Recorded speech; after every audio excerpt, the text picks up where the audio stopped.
Ini adalah contoh typical ni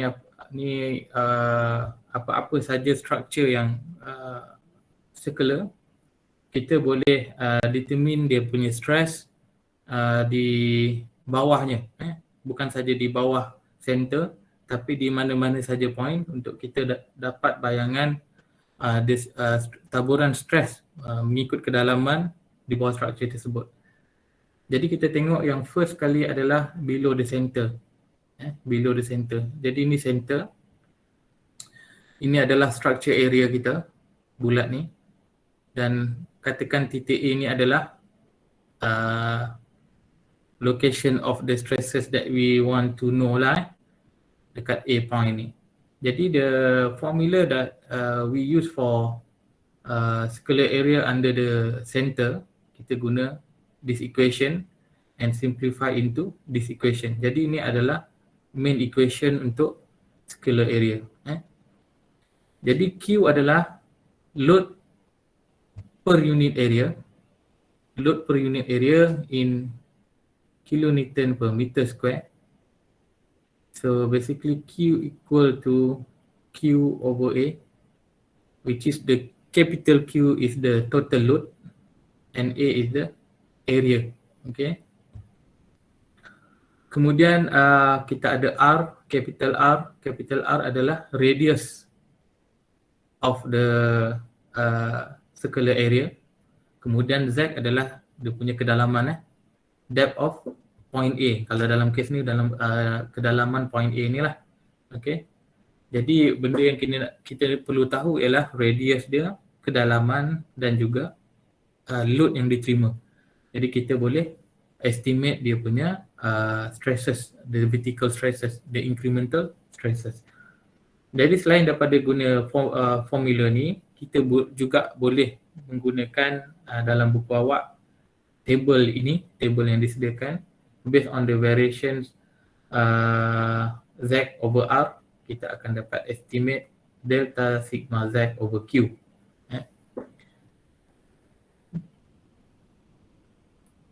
Jadi terpulanglah kalau kata awak prefer guna formula, boleh guna formula, guna table pun boleh. Tapi in case kalau kata dalam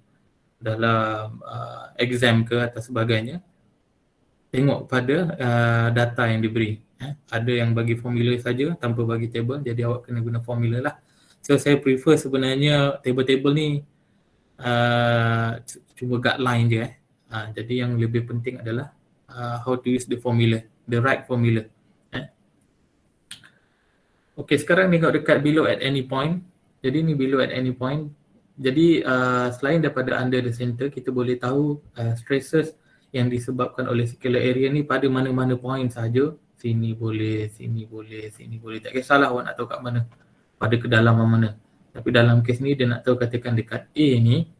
Jadi dia gunakan this formula Q times A prime plus B prime, where the A prime and B prime adalah function of Z over capital R and R over capital R. Jadi Z tadi adalah kedalaman, capital R adalah radius of the circular area, R kecil adalah radial distance, of the point located. Jadi ini table 10.7 ni menunjukkan variation of A prime dan 10.8 adalah B prime. Jadi sebenarnya formula asal dia adalah panjang. Dalam kes ni biasanya disimplify je guna A prime dengan B prime. Ini jaranglah keluar dia bagi formula yang panjang tu. So ini biasa kalau ada dia akan bagi table . So yang penting jadi kat sini awak kena tahulah macam mana kita rujuk table ni. Nanti kita akan tengok latihan. Jadi awak akan boleh cuba macam mana penggunaan table ini. Okay, kita tengok di simple exercises ni from your textbooks. Consider a uniformly loaded flexible circular area on the ground surface as shown in 1023 given R equal to 3 meter. So kita ada radius of circular area 3 meter. Load Q 100 kilonewton per meter square. Calculate the increased vertical stress at depth 1.5, 3, 4.5, 6 and 12. Jadi yang berbeza adalah dia punya Z. Ni semua Z. Jadi Z yang berubah. Below the ground surface for points A when R equal to 0, bermaksud kat bawah, dekat bawah lah sebenarnya, dekat center sebenarnya, R equal to 4.5. Jadi at any point tadi, kita boleh guna dia kaedah yang under the center, dan kita juga boleh guna kaedah yang at any point. Pasal at any point tu center pun boleh juga, tak ada masalah. Jadi kat sini given R3, Q 100. Jadi untuk first case A, R equal to 0, R over R sama dengan kosong. Jadi A prime and B prime value from tables yang previous table tadi, kita dapat tengok bila contoh kita tengok satu lah. At depth 1.5 meter, Z over R maksudnya 1.5 over 3, kita dapat 0.5. Ni maksudnya 1.5 over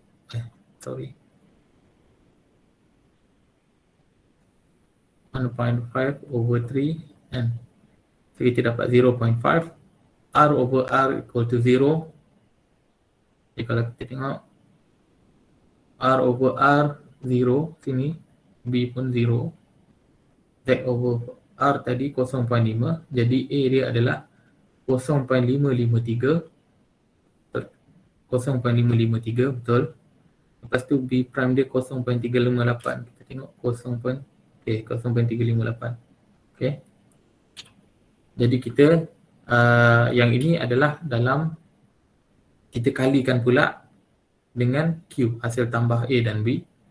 Jadi 0.053 campurkan dengan 0.358 darabkan dengan 100. Jadi bila kita darab 100 dengan Q ni, kita akan dapat 91.1. Begitulah seterusnya. Jadi kita tengok Z over R dan R over R. Dalam kes ni awak boleh juga guna formula tadi. Guna formula.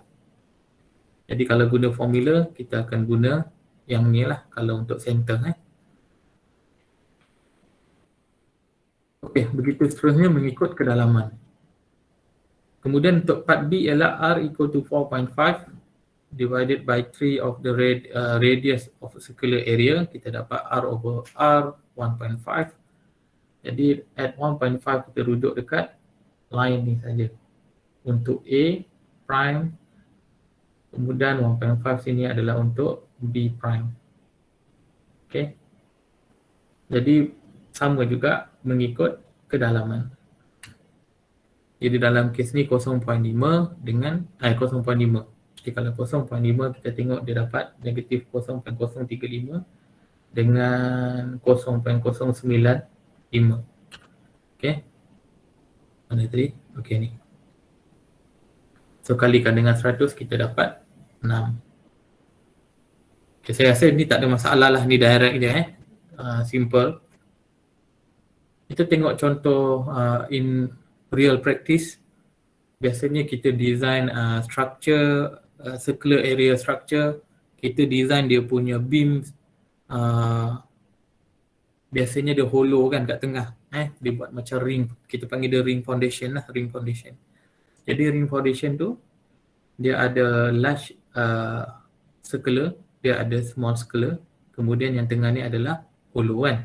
Jadi yang shaded area ni sahaja yang perlu dikira. Yang ni. Okey, jadi bila dapat soalan macam ni, kita tengok dulu dia punya soalan. The total vertical load is 4 mega Newton. The total vertical load. Jadi yang given kat sini adalah Q. As mentioned before, Q equal to Q over A. So 4 mega Newton sama dengan berapa? 4000 kilopascal lah kan. Over A. Jadi A dekat sini ialah A large area, A large area tolak A small area.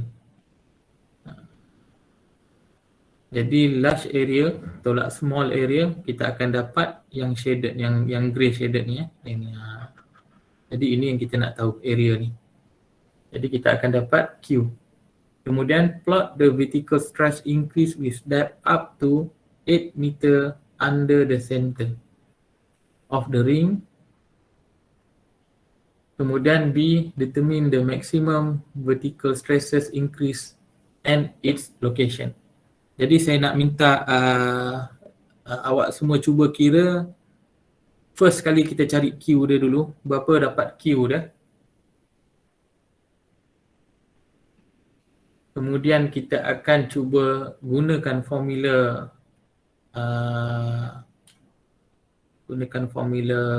yang mana tadi? Ni. Kirakan dia punya stresses pada setiap kedalaman. Kita kira Q dulu. Cuba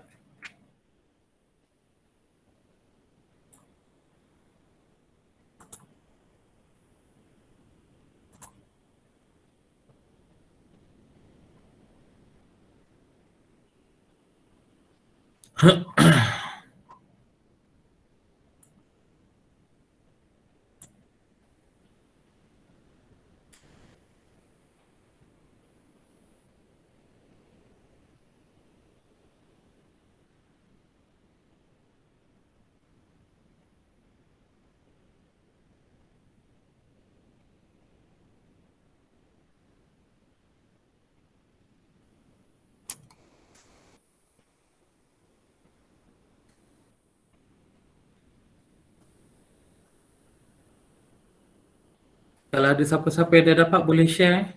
Boleh share jawapan.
Okay, ada yang dah dapat berapa area dan berapa load?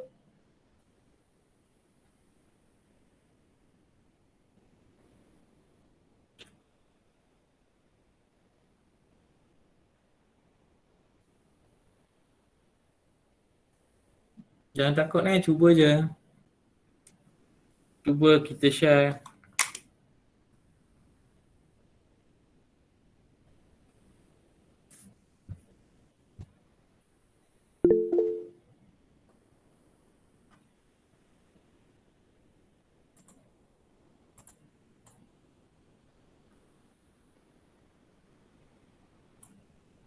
Ada kawan dapat 50 meter square. Okay, ada cubaan lain 50.2, 50.09. Okay, good try. Okay, bagus Jadi area pi kalikan dengan R square kan. Jadi pi R square yang besar tolak pi R square yang kecil, kita dapat lebih kurang 50.27 meter square. Okay. Jadi bila kita bahagikan Q 4 meganewton bagi kepada 50.27, kita dapat Q berapa? Siapa yang dah kira Q?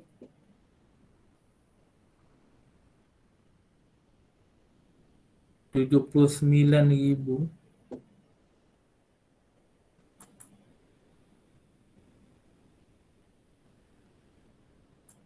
Ni dalam Newton. Okey. Kita nak dalam kPa, kilonewton. So kita dapat lebih kurang 79.6 79.6 kilonewton. Oh, main tulis-tulis tak ni malu nak cakap 79.6 kilonewton per meter square. Okey. So kita dapat Q.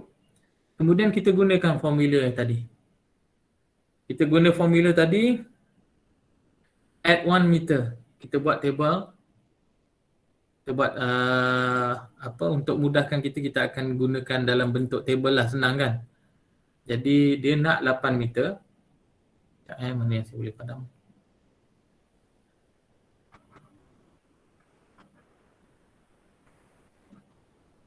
Jadi katakan Z adalah yang pertama.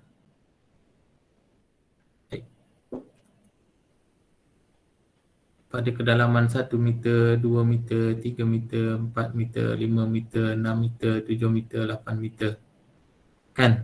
Lepas tu kita nak tengok R over Z. Dia kena kita pecahkan kepada 2. Yang ni macam ni lah. Jadi kalau ini yang large area, ni yang small area. Small area.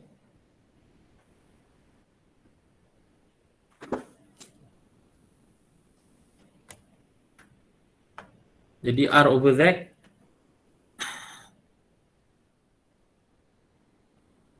Lepas tu kita dapat dia punya, kita assume katakan yang belakang ni,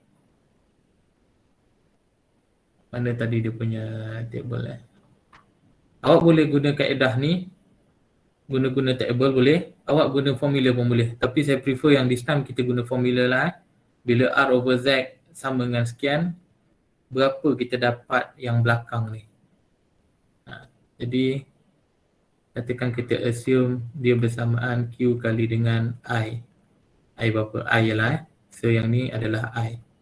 Jadi dapatkan I dia. Jadi kita akan R over Z dapat sekian. Dia awak gunakan function dalam calculator tu lah. Jadi mudah sikit kot. Lepas tu dapat I dia. Yang ni R over Z untuk yang small. Pada kedalaman 1 dapat I dia. Jadi kemudian kita akan I ni kita akan tolakkan dengan I kecil. Barulah kita kalikan dengan Q. Barulah kita dapat dia punya incremental stress. Okey, try yang untuk 1 meter je dulu. Try untuk 1 meter. Guna formula. Guna formula.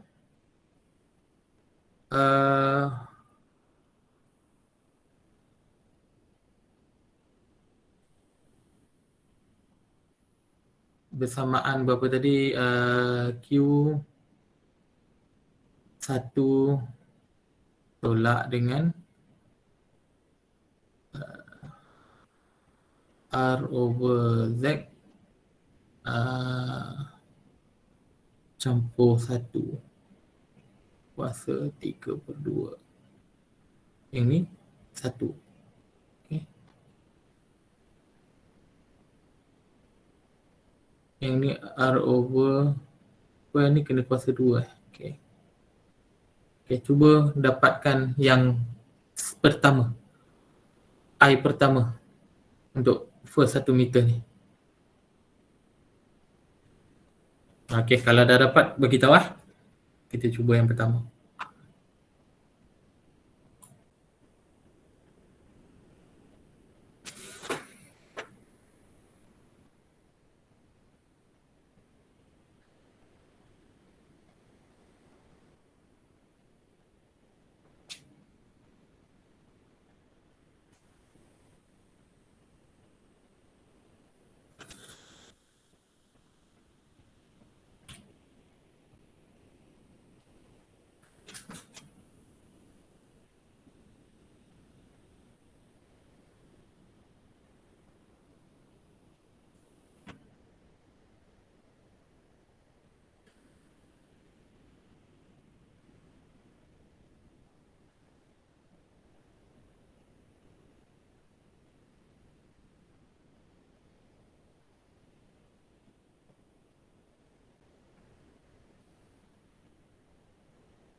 Siapa-siapa yang dah dapat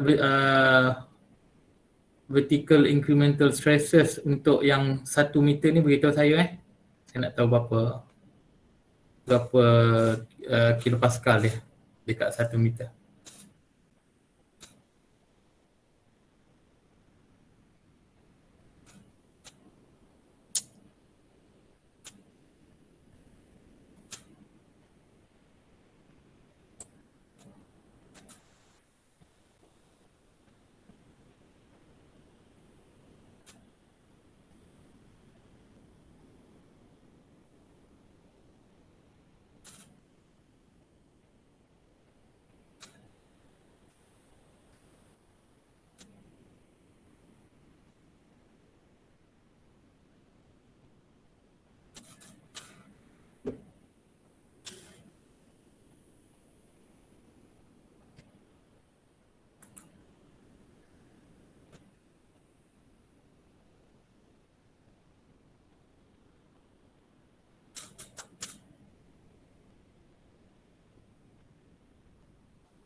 Jadi kalau dekat yang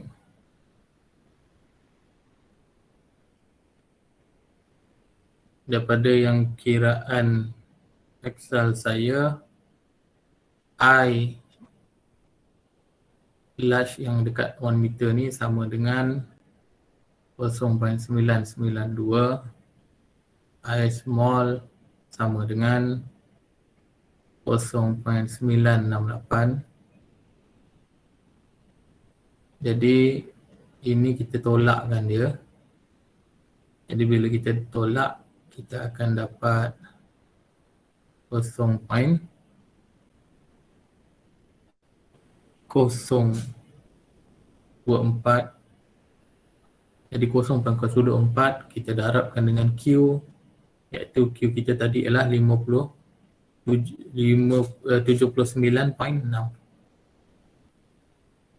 Jadi kita dapat at 1 meter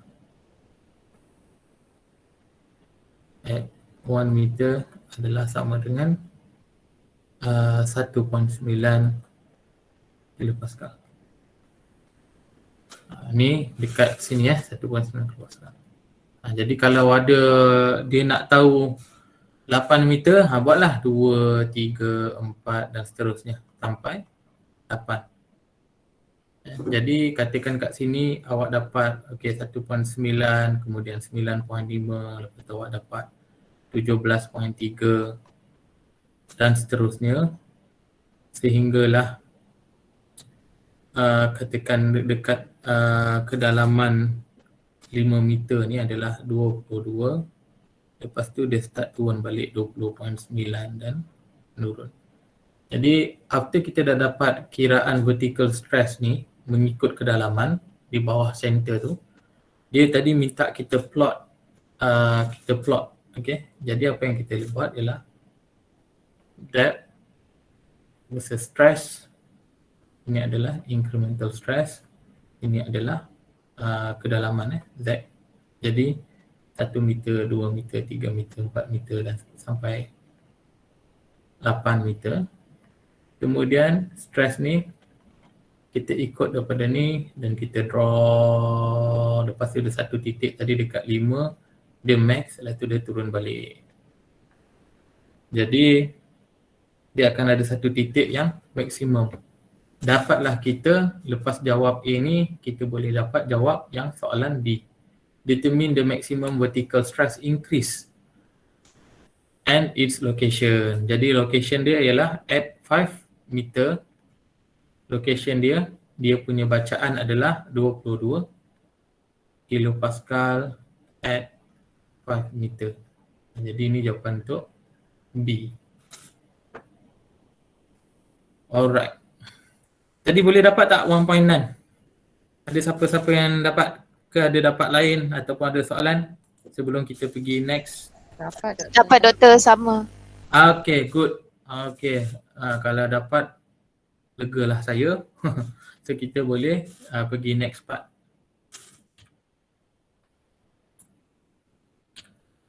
Okay, untuk circular area kita dah dapat lihat in term of dia punya application.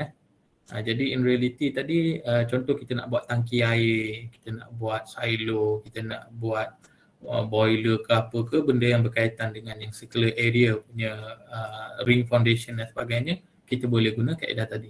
Sekarang kita tengok pula the stresses caused by the rectangular area.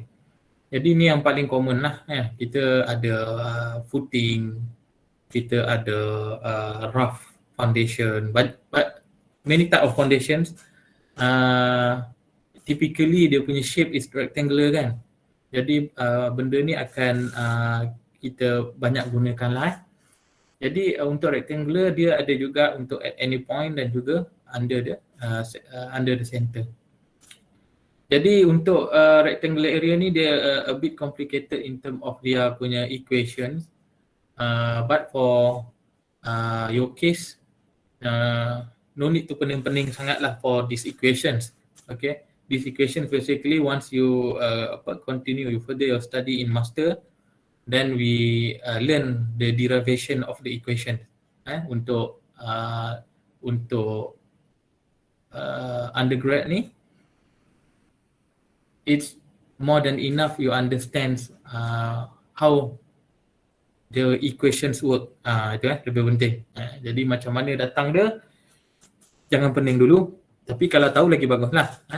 Tapi kalau boleh derive lagi bagus. Cuma dekat sini dia simplify daripada equation ni, dia gunakan coefficient of the I3. Coefficient of I3 pun panjang macam ni, tapi disimplify into variation of M and N. Ini untuk at any point at any point. So what is M and N? M and N are B, capital B over Z, and N's equal to capital L over Z. Jadi B and L is the width and the length of the rectangular area. Ni dia punya lebar dan dia punya panjang. Keep remember that L always larger than B. Ni dia punya syarat sah lah, syarat sah dia. Tak kisahlah kotak tu macam ni ke. So ini akan automatic jadi L, ini jadi B. Kalau dia macam ni, so ni jadi L, ni jadi B. So L should exceed B ataupun larger than B. Sama, kalau sama tak ada masalah lah, mana-mana L boleh, mana-mana B kan. Dua-dua B, dua-dua L. Itu tak ada masalah. Tapi yang rectangular, yang segi empat tak sama ni. Yang kita kena check L should be larger than the width of the rectangular area.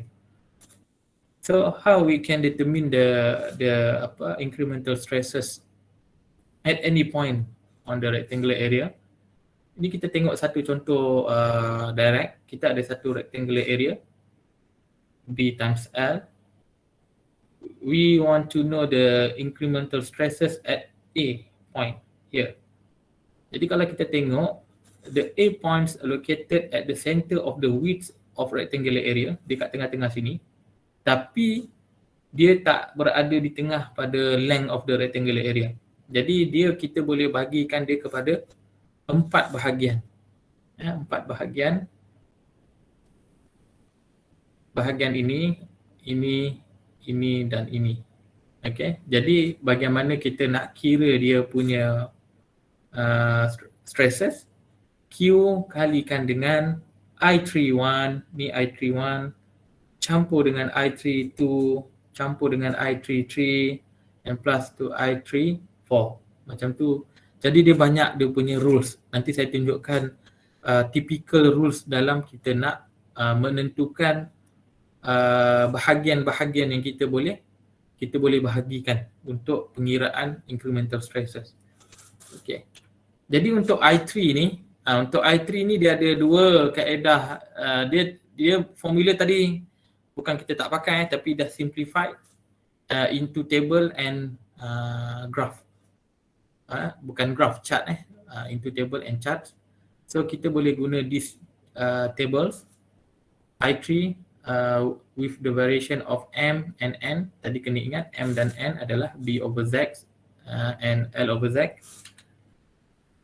Kemudian ini adalah kita panggil Osterberg chart. Osterberg chart ni kita guna untuk cari I3 juga based on M and N. Jadi kalau kita tengok dekat faksi X, we have M here, and inside the charts we have N.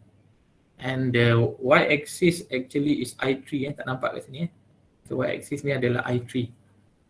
Jadi for example, once we calculate the M, let's say we get 1.0 and the N 0.2, kita just drag ke tepi. Tak cantik drag Okay, drag ke tepi. Kita baca. So kita dapat lebih kurang 0.05. I3 sama dengan 0.05. Macam tu je. Ataupun tadi kalau kita dapat 1 dan 0.2, M sama dengan 1, N 0.2. So kita dapat 0.05. Lebih kurang kan? Dia akan dapat lebih kurang lah sepatutnya. Jadi kalau kata awak guna chart ke, guna table ke, jawapan dia takkan jauh. Dia ada range dia lah. It's supposedly similar. Almost similar. Okay, ni adalah antara rules yang typical dalam penentuan stresses. Let's say we have only one, we have rectangular area like this, case A. Kita nak tahu at the corner of the rectangular area dekat sini. Jadi kat sini senang. Ada satu je I3. Case B ni tadi adalah sama macam tadi, macam contoh tadi, yang mana dia di center salah satu tapi tak di center pada yang lain ya. Jadi kita divide into 4 area. So I31, I32, I33 and I34 kita buat summation dia. Dan kita dapat dia punya total stresses. Dan let's say kita ada satu rectangular macam ni, tapi kita nak tahu the point outside from the rectangular area. Outside kat sini. Jadi bila kita nak tahu dekat sini pada kedalaman Z, apa yang kita kena buat ialah sama macam case embankment in previous week. Kita kena buat, kita wujudkan imaginary rectangular for area 3 and area 4. Kita akan wujudkan dia punya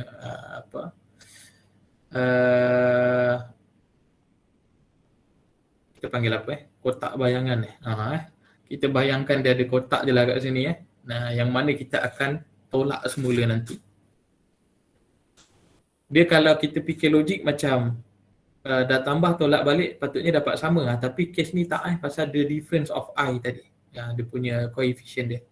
Kemudian macam ni similar to case C, outside the box tapi in the corner lepas tu dia jauh pula ke dia bukan setakat ke bawah dan dia juga ke tepi tapi corner. Jadi kita buat 3 imaginary area untuk dapat dekat kawasan ni. Jadi ini yang typical lah, dia dah tak ada lain dah rasanya. Pusing-pusing macam ni je. Jadi awak dapat bayanglah macam mana kita nak kira dia punya incremental stresses for rectangular area. Jadi kita tengok the simple exercise. Let's say we have a rectangular area shown here. So which one L? 3 meter, right? 3 meter is L and 2 meter is B. But we want to know the incremental stresses at A point, which is A point outside the box. Kat sini. Pada distance, pada jarak 1 meter ke kanan. Jadi apa yang kita buat ialah kita jadikan Ini sebenarnya tak ada kan yang belakang ni. Tapi kita assume dia ada untuk kita dapat pada titik A. Jadi the new rectangular that we have is B is equal to 2 meter and L equal to 4 meter. And then we minus tu dia yang kita tambah tadi, yang kita buat imaginary tadi, 1 meter. Jadi 1 meter is B and this one is L. Okay. Jadi kita tengok untuk dapatkan at A, the incremental stresses for yang ni, yang besar ni, tolakkan dengan yang kecil tambahan tadi. Jadi apa yang kita buat ialah kita kena buat part by part. Untuk yang area besar ni, so we determine the M and N, which M equal to B over Z. So B in this case is 2 meter. Okay. Z, dia dah cakap kat sini Z adalah pada kedalaman 4 meter. Kita dapat 0.5. L dalam kes ni adalah 4 meter. So 4 over 4, we have 1. So 0.5 and 1. Kalau kita tengok pada ni, 0.5, 0.5, 2, 3, 4, 5, 0.5. 0.5 dengan berapa tadi? M1 1 mana? 1 sini, oh jauh ya. Sini kita tarik sampai line 1 ni, kemudian awak tarik ke tepi. Ataupun boleh juga kita guna ni N sama dengan 1. Yang ni tadi 0.5, so kita dapat 0.12. Kita tak dapat 0.12. Okey, so dia dapat 0.1225. Jadi boleh guna chart, boleh juga guna table. Okey. Jadi untuk yang besar ni, kalikan Q dengan I3, 150 kali dengan, kenapa 1.202 pula ni? Buku ni pun ada silap lah, maksudnya ini sepatutnya I3 yang dicari lah. I3 yang dicari, 150 kali 0.12, so kita dapat 18.4 kN per meter square. Kemudian kita buat pula rectangular yang kecil. Jadi rectangular yang kecil, B adalah 1, jadi 1/4. L adalah 2, jadi 2/4. Kita dapat 0.25 dan 0.5. Kita rujuk pada table tadi, katakan 0.25, 0.5. 0.25 ada kat sini. 0.5 ni. So dah dekat tengah-tengah ni. So kena buat interpolation lah. Jadi kat tengah situ. Kita dapat 0.0473 kalikan dengan 150, kita dapat 7.1. Kemudian kita tolakkan 18.38, kita tolakkan 7.1, kita akan dapat 11.28 kN per meter square pada titik A, pada kedudukan stress pada kedudukan point A. Okey, begitu juga dekat edge center. Edge center dia ada sedikit kelainan. Dia pakai I4. Tadi I3 I4 yang mana based on M1 N1. M1 dengan N1. Where B, the small b adalah ini, equal to B, half of B. B ni adalah half of B. Ataupun sebenarnya kita boleh simplify this equation into N1 equal to, kalau ni B ke bawah, 2Z over B. Jadi 2Z over B. M1 L over B, N1 2Z over B. Jadi I4 ni based on M1 and N1.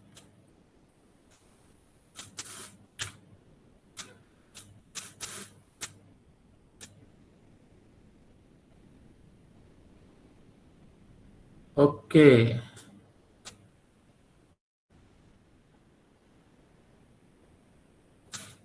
Ini ada contoh soalan yang untuk kita latihan dalam dalam apa? Dalam kelas lah kita boleh cuba.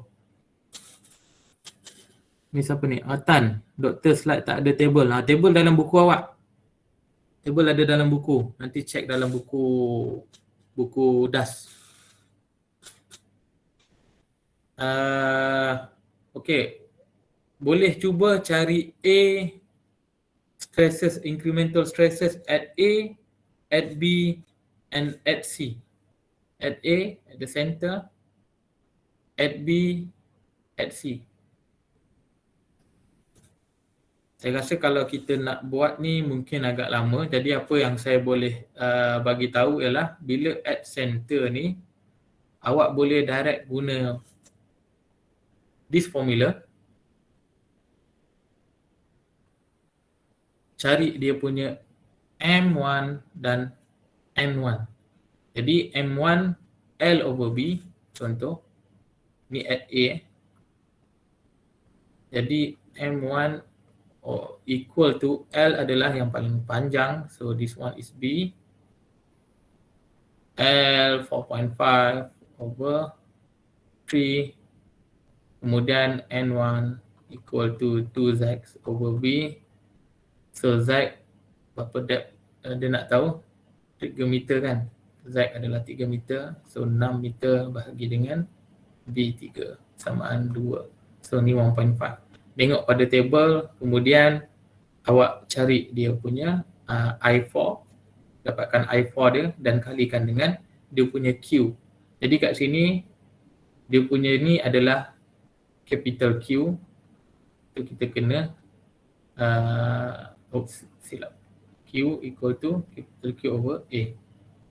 Jadi kita ada Q besar 2025 bahagi dengan A 4.5 kali dengan 3.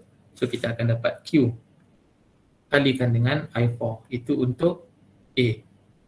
Kemudian untuk titik B, since dia ada kat ujung ni, kalau kita buat satu line macam ni, dia akan jadi simetri this area dan this area.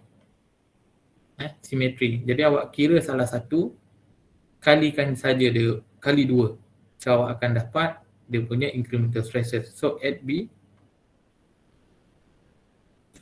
awak kira kalau ni bagi 2 dia akan jadi, sini jadi 2.25, sini akan jadi 3 meter. So ini adalah L, ini adalah B. So at B, lepas tu once you dapat the I3, dapat I3 kalikan dengan Q, kemudian kalikan 2 kerana 1 dan 2 ni adalah simetri. Untuk C, sama macam case contoh tadi at C, similar to the previous exercise, kita buat satu imaginary rectangular. Jadi at 1.5 meter kita akan dapat at C, dia punya triangle adalah 4.5, yang sini pun 4.5, kemudian kita tolakkan dengan rectangular 1.5, 4.5. Jadi kita akan dapat the incremental stresses at C. Okay.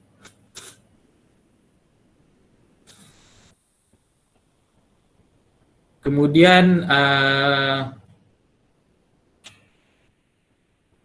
okay, dekat sini, dekat rectangular ada apa-apa lain nak tanya? Ada Okay, kalau tak ada. Okay. Kalau tak ada, kita boleh teruskan. Ke nak cuba dulu satu point dekat A ke?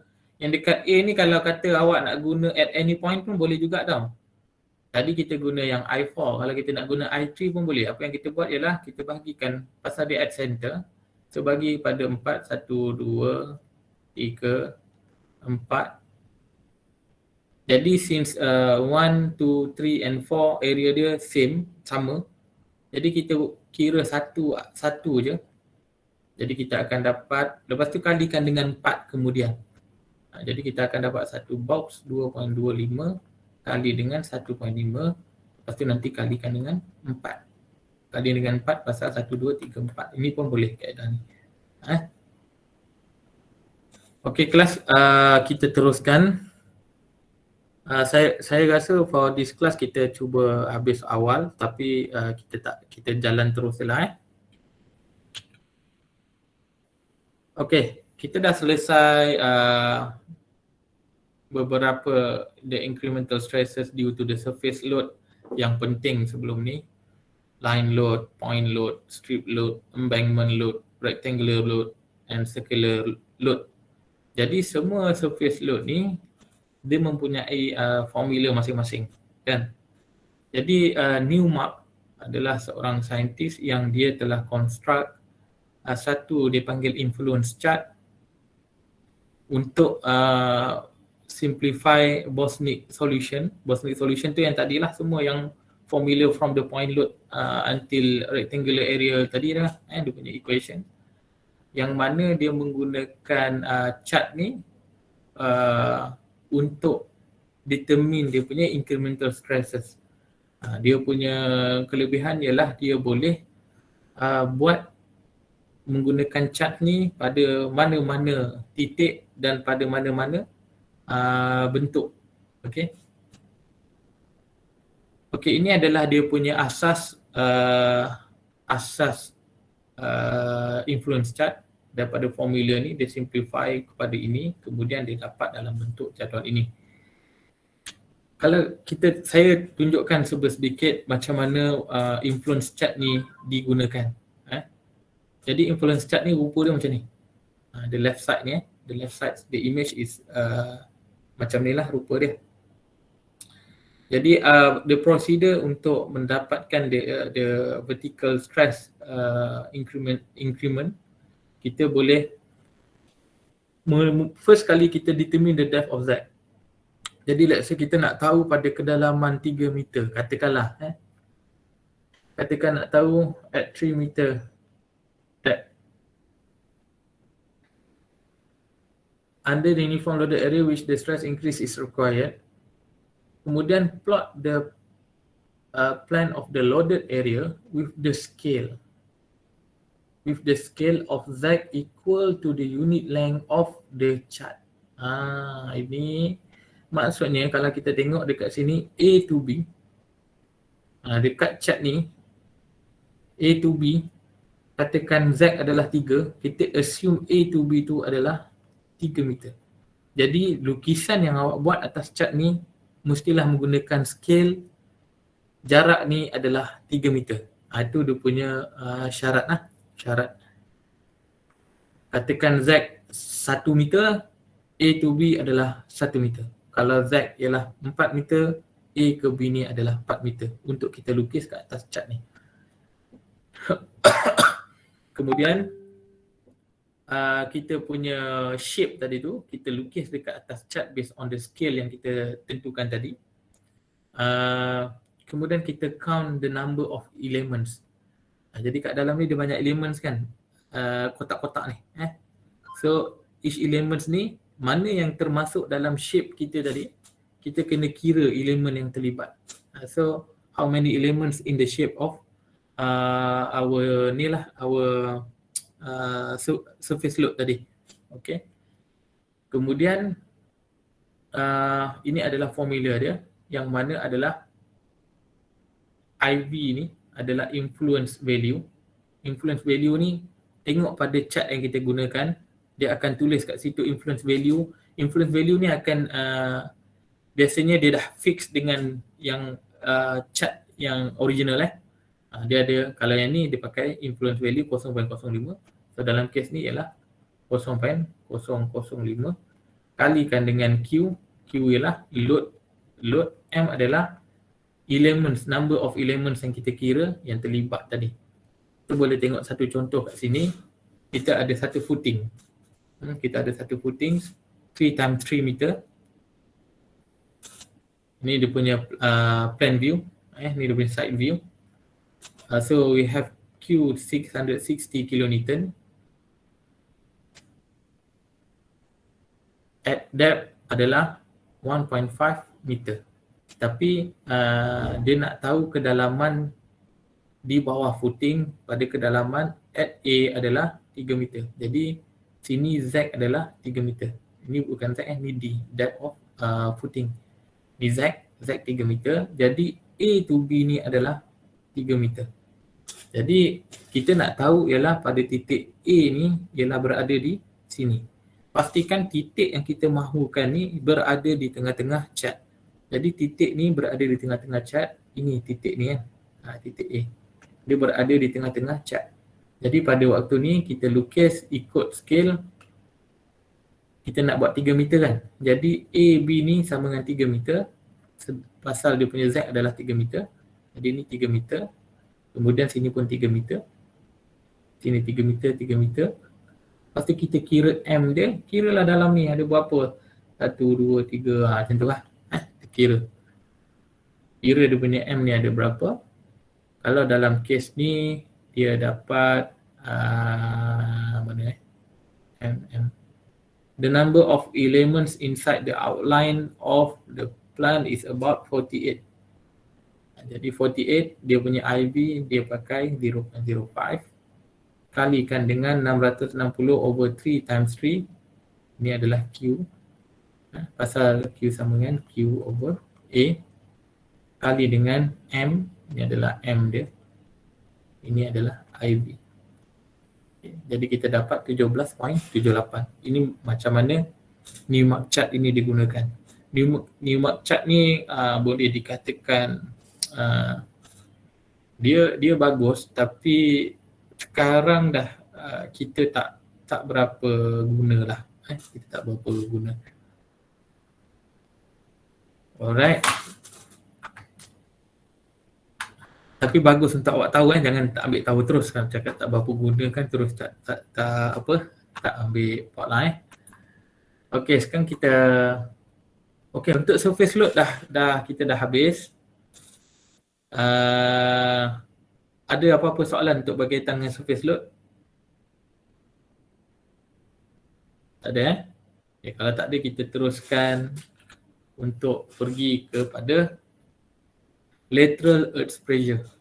Jadi lateral earth pressure ni sebelum ni kita selalu ambil kira berkenaan dengan vertical stress ataupun vertical pressure. Tapi dalam geoteknik lateral earth pressure juga adalah sangat penting, especially melibatkan struktur-struktur yang terkesan oleh horizontal stress. Horizontal stress tu adalah lateral lah. Lateral earth pressure ni horizontal stresses. Jadi antara struktur yang paling popular, yang paling signifikan untuk dalam dunia geoteknik adalah retaining structure. Jadi retaining structure, kita buat retaining structure kan. Ini retaining structure untuk kita tahan slope or any embankment backside ni kan. Jadi tanah tu dia akan bagi stresses pada wall kita. Jadi tugas kita ialah as an engineer, how much the stresses allowable stresses so that the wall is not fail. Jadi itu yang kita nak kena fahamkan, how it could be fail due to the active stress or passive stress. Both boleh jadi ini. So at rest is the original conditions. So for the lateral earth pressure, kita bahagikan, kita divide into 3 type: at rest, active and passive. Kemudian kalau kita tengok di sini at rest.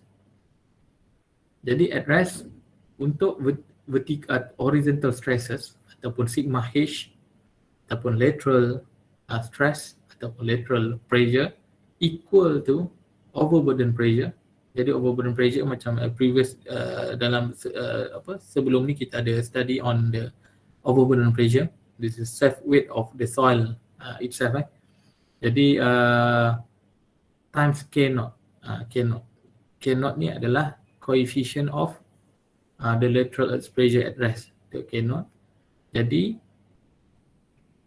daripada formula ni kita dapat coefficient ni, kita dapat estimate based on lateral earth pressure over overburden pressure.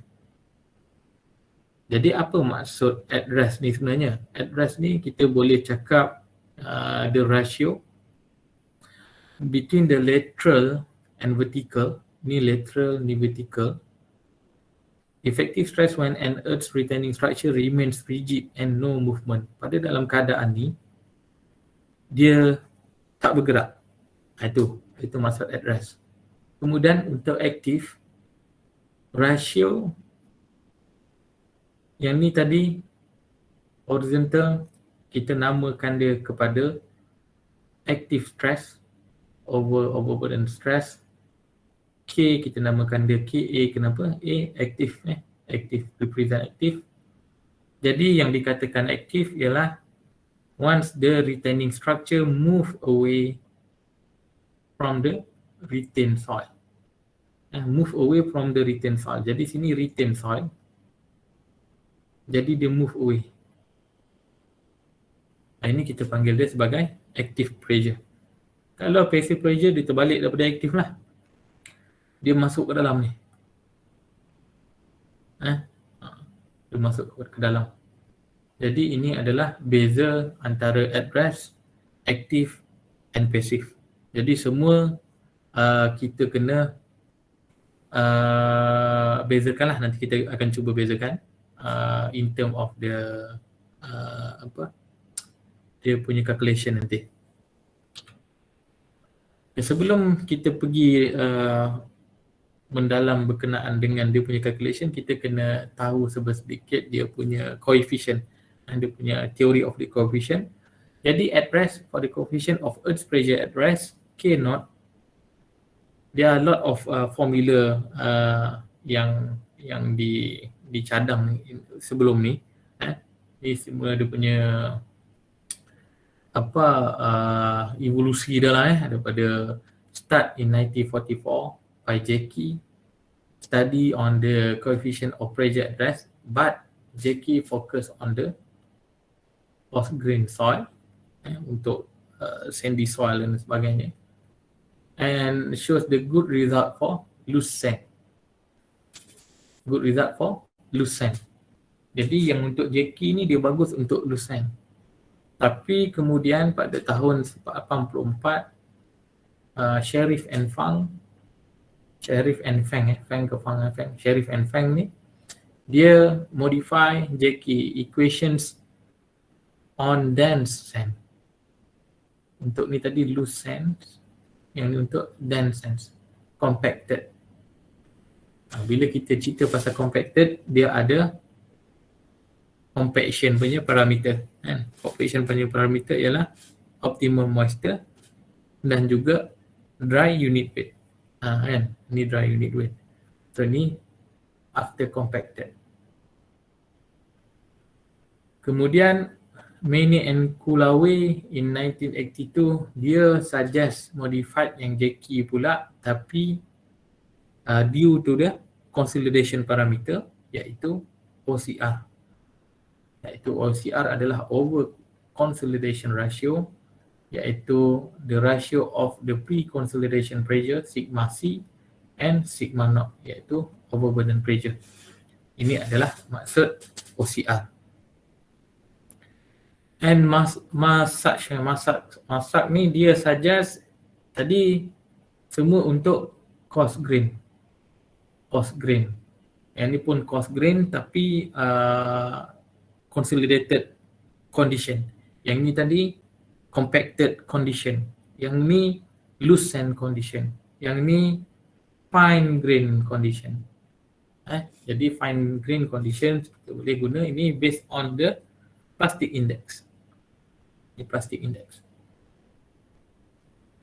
And for OCR, over consolidated in fine grain, must suggest this formula. Jadi mana-mana formula ni adalah kita gunakan based on kita punya tanah, jenis tanah yang kita nak guna lah kan. Jadi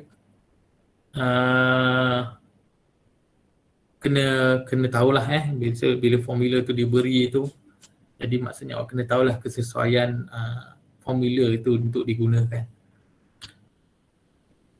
Okay, kita tengok teori dalam lateral earth pressure. Jadi dalam lateral earth pressure kita ada 3 orang yang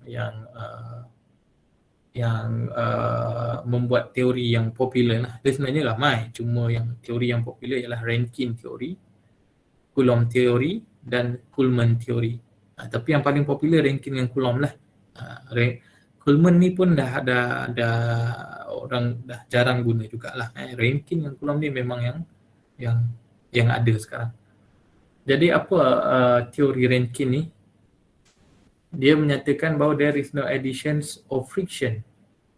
No addition of friction. Frictions between the wall and the soil. Friction. Jadi kalau kita ada wall, ada tanah kat belakang ni. Ni dia punya tanah dan wall ni dia anggap tak ada friction. Tak ada friction.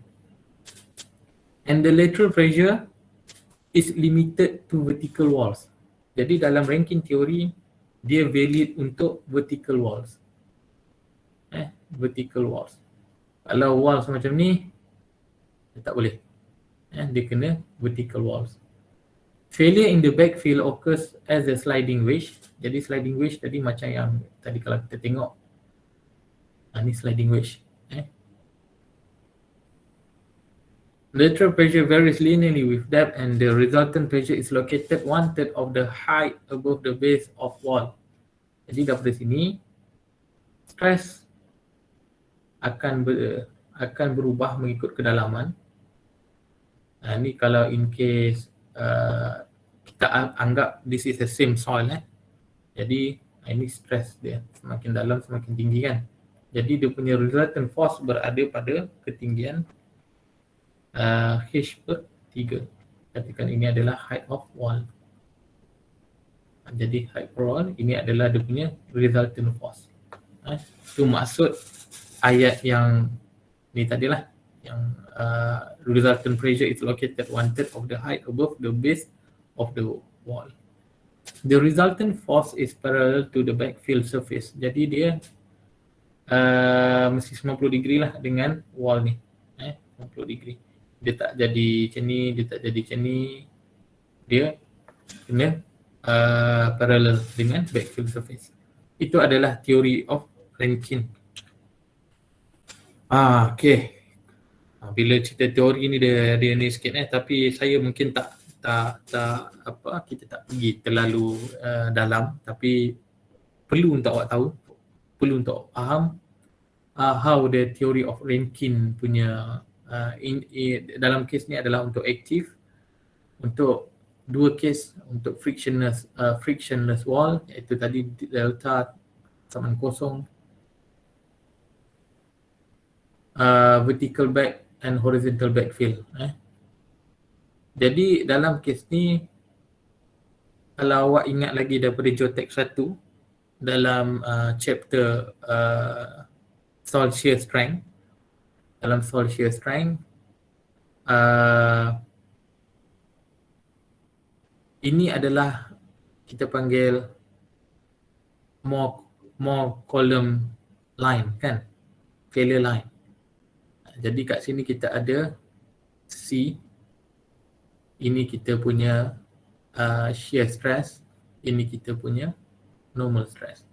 Jadi tau F ni lah adalah kita punya kekuatan tanah. Jadi ini sebenarnya daripada Geotex 1 lah. Hopefully masih ingat lah. So C adalah pintasan pada paksi Y. Sigma prime ni adalah normal stress ni. V adalah sudut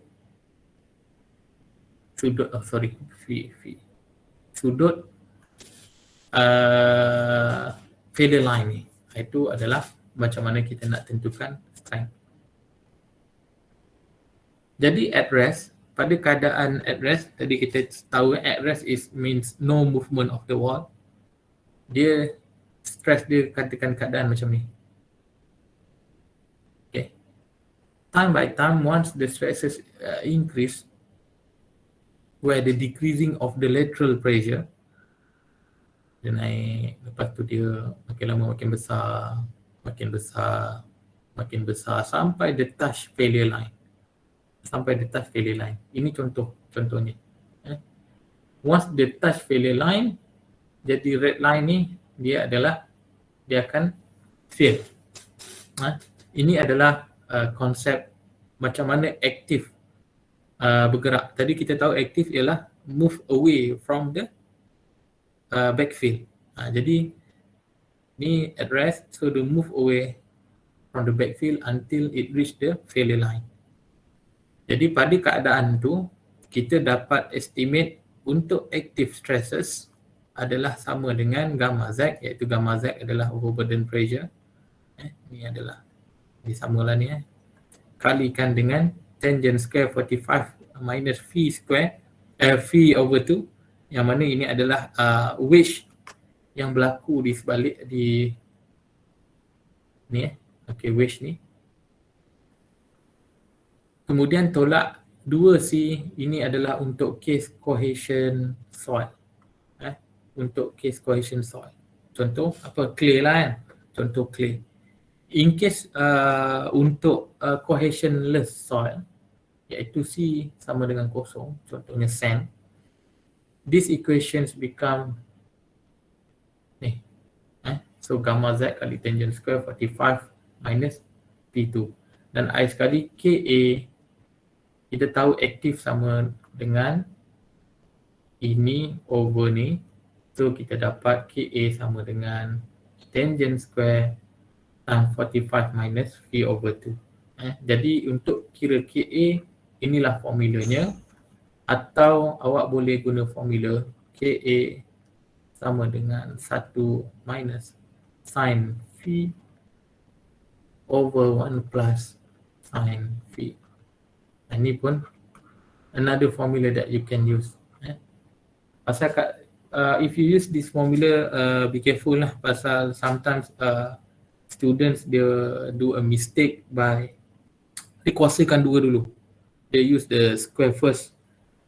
Sedangkan ini sebenarnya tangent 45 tolak V kuasa 2 baru kita kuasakan kan. Itu maksud dia kan.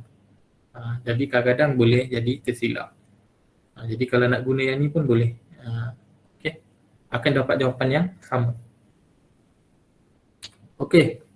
Terbalik dengan aktif, pasif tadi ialah dia tadi kalau aktif move away from the backfield, kalau passive is against the backfield. Jadi dia pergi ke backfield.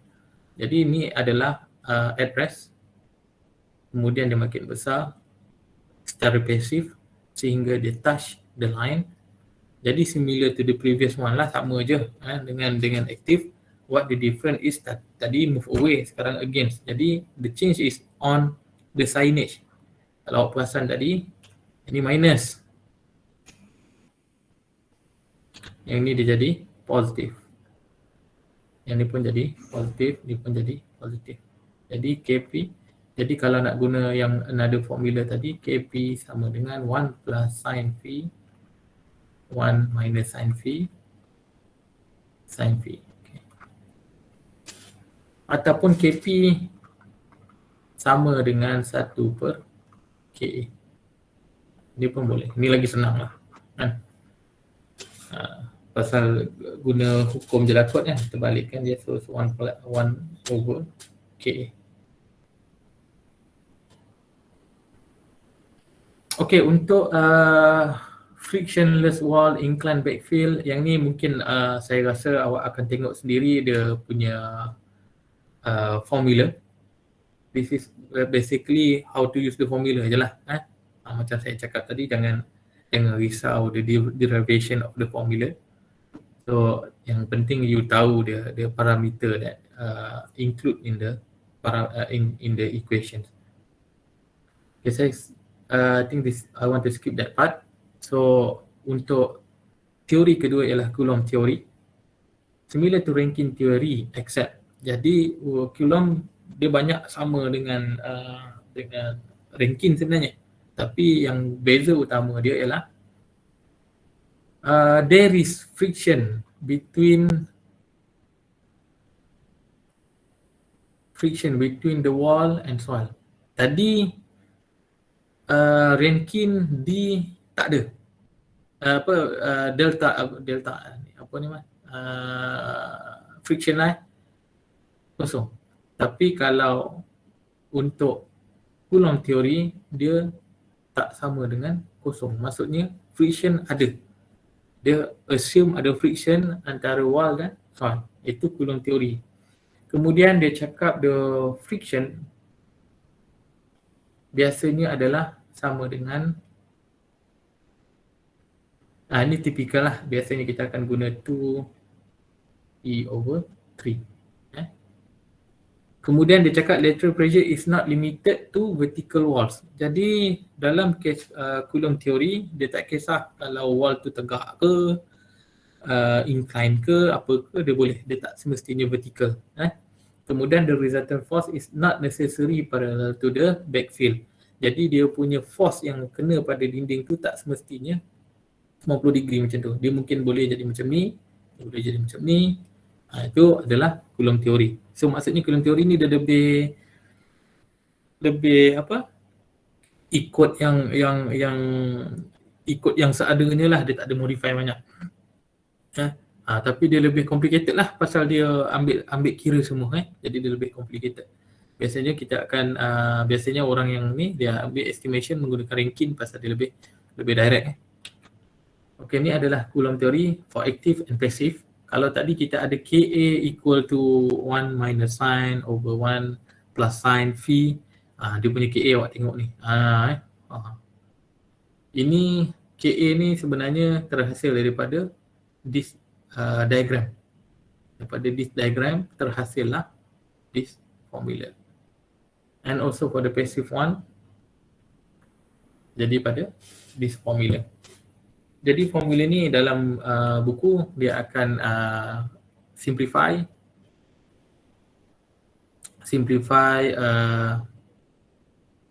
for active and passive. Ini kita boleh estimate Ka and Kp based on Coulomb theory. Biasanya kalau yang Coulomb theory ni kita bagi siap-siap dah benda ni. Pasal kalau nak cari yang ni dia akan take time. Tapi awak cuma bagusnya awak tahulah macam mana masukkan dia kan. Biasanya kita boleh bagi direct dia punya friction tu. Okey, saya rasa untuk hari ni kita sampai okey ni apa? Coulomb theory. Saya rasa kita pergi Coulomb theory dulu sekejap. Coulomb theory ni saya sekali lalu je, lepas tu kita stop. Kita stop. Jadi Coulomb theory dia menghasilkan graphic solutions yang boleh fit Coulomb theory. Jadi apa kelebihan Coulomb theory ni, dia boleh dia macam Newmark tadi, Newmark chart.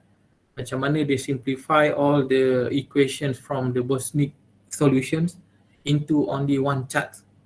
Okay. Jadi Coulomb ni pun samalah dia buat.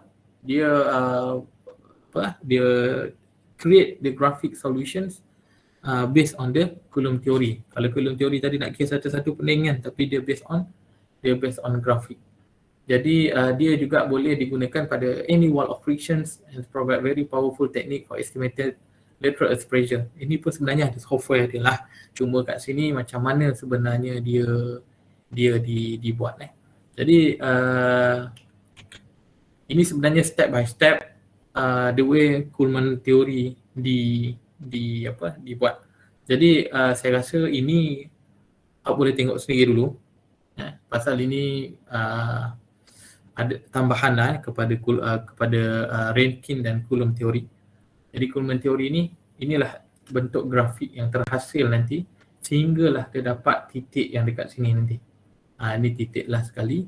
Kemudian dia akan dapat desired failure. Ini sebenarnya yang kita nak cari. Dia akan buat try error C1 ni wedge pertama, kemudian wedge kedua C2, C3 sampailah dia dapat C alpha ni dah wedge yang sebenar. Jadi macam mana sampai dia boleh dapat C alpha, ini adalah wish yang sebenar akan berlaku di sebalik backfill. Inilah step dia, ada 14 step. Kalau nak cuba pun boleh, tak cuba pun boleh, tapi kalau boleh fahamlah. Faham macam mana dia buat untuk graphic solutions. Okay, saya rasa kita stop sampai situ dulu. Kita akan sambung untuk part 3 next week. And for next week, kita juga, saya rasa awak perlu hantar minute meeting yang kedua kalau tak silap saya. Ini minggu ke berapa? Minggu ke-5 kan? Ini hari ni 17.5, so minggu depan. Okay, nanti saya akan buat folder untuk minute meeting kedua dan nanti awak boleh hantar. Okay, terima kasih kelas. Kalau ada apa-apa soalan sebelum kita tamatkan, silakan.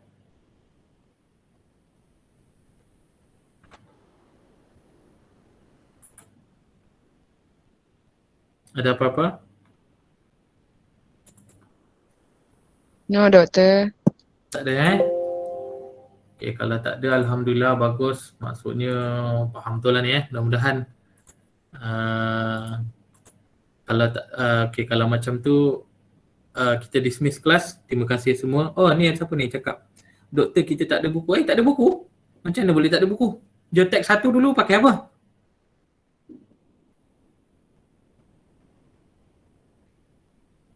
Semua orang tak ada buku ke macam mana ni? Ada doktor. So yang tak ada tu cari kawan yang ada. Pelik juga ni, dah Geotek 2 dah ni.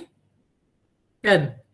Nanti buku ni awak akan guna sampai tahun 4. Foundation Engineering pun akan guna, Software Engineering pun akan guna, Advanced Geotechnic pun akan guna.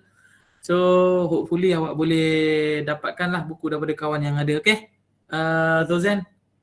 Okay, okay, thank you semua. Dah boleh dismiss Terima kasih. Assalamualaikum. Terima kasih, doktor. Terima kasih, doktor. Terima kasih, doktor. Terima kasih, doktor. Terima kasih doktor. Terima kasih, doktor.